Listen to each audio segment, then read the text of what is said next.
Na entrevista do dia com Maria Lídia Flandoli, a atuação das instituições e a dança dos números na avaliação das lideranças políticas. Para uma análise do cenário político nacional, entrevisto a cientista política Vera Chaia, professora do Departamento de Política do Programa de Pós-Graduação em Ciências Sociais da PUC de São Paulo. Obrigada, Vera Chaia, por estar conosco. Eu quero começar com a mais recente pesquisa Datafolha, que mostrou que a rejeição a Lula subiu expressivamente. Ao mesmo tempo, a reprovação a Dilma e ao governo dela caiu. O que isso quer dizer?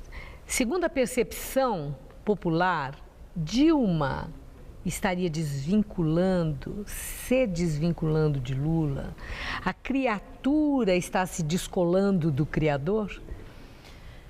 Pode ser esse aspecto, tá? Já que em vários momentos a presidente Dilma recusou e recusa as orientações, os conselhos do ex-presidente Lula, mas ao mesmo tempo eu acho que existe uma melhora no sentido exatamente dessa tentativa de separação, como aconteceu com o Mensalão, na época do Mensalão, quando Lula se afastou do PT, Lula se afastou daquelas lideranças comprometidas no Mensalão e conseguiu se reeleger.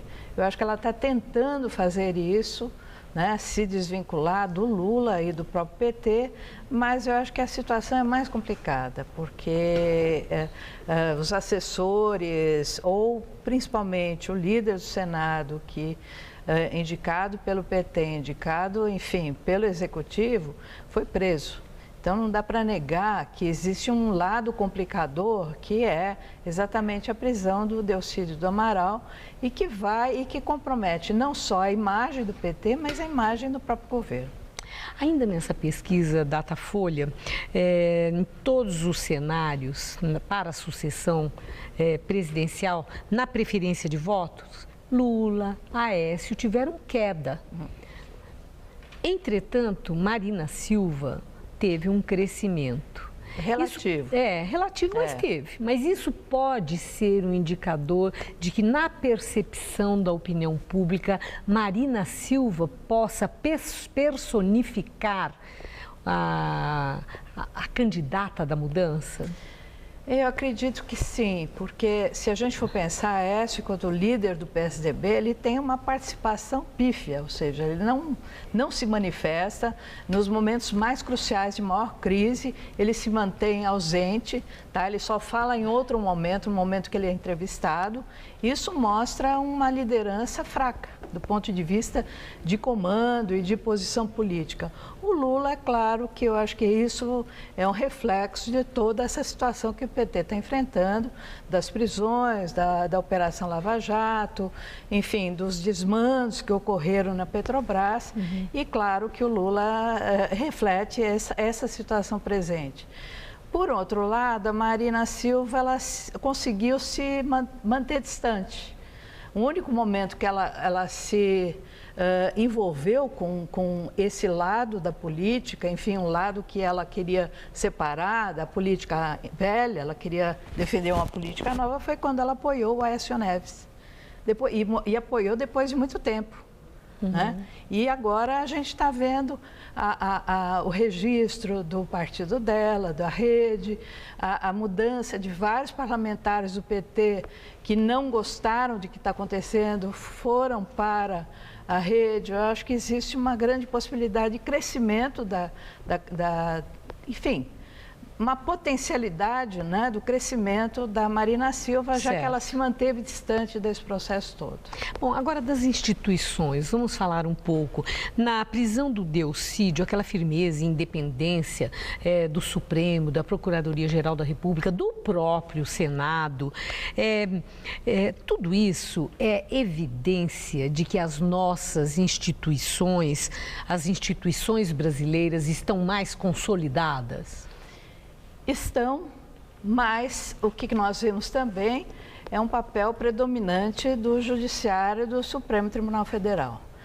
Eu li várias análises, várias explicações tentando mostrar que a prisão do Delcídio não foi um flagrante, né? Foi uma situação de flagrância e que significava o seguinte, significava que ele teve uma conversa há muitos dias atrás e que essa gravação foi utilizada para penalizá-lo e para prendê-lo, né? Então, esse lado é um lado complicador, só que ele se envolveu com numa situação complicada. Ele começou a falar que ele havia tido encontros com os ministros e que era uma mentira, né?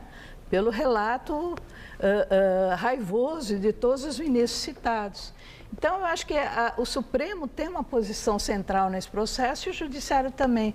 Legislativo, eu acho que nós estamos vendo a perda do poder exatamente pelas lideranças comprometidas com Lava Jato, comprometidas com corrupção, no caso Eduardo Cunha e o Renan Calheiros, não necessariamente com Lava Jato, mas são denúncias grandes, estão sob investigação. Exatamente. Né? E o Executivo, eu acho que é o esvaziamento mais acentuado da presidente Dilma, que não consegue comandar mais nada.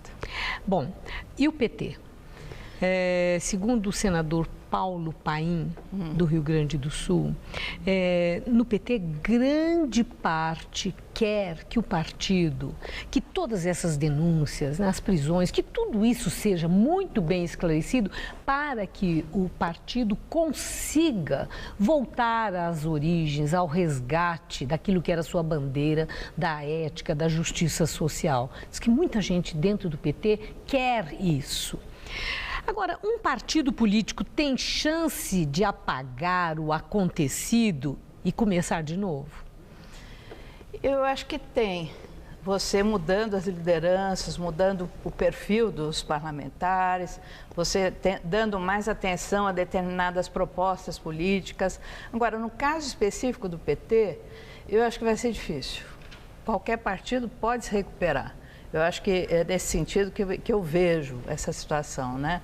Mas no caso do PT, eu acho que é difícil, porque toda a fundação do PT foi em cima da ética, de uma política mais compromissada, responsabilizada, e de repente você vê as grandes lideranças presas ou sendo questionadas, né? E concordo, eu acho que uma parte do PT está tentando se desvincular.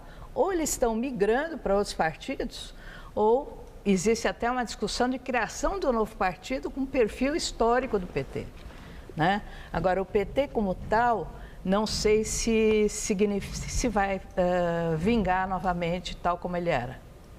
Muito obrigada, professora Vera Chaia. Uma boa noite. Boa noite. Gamberini.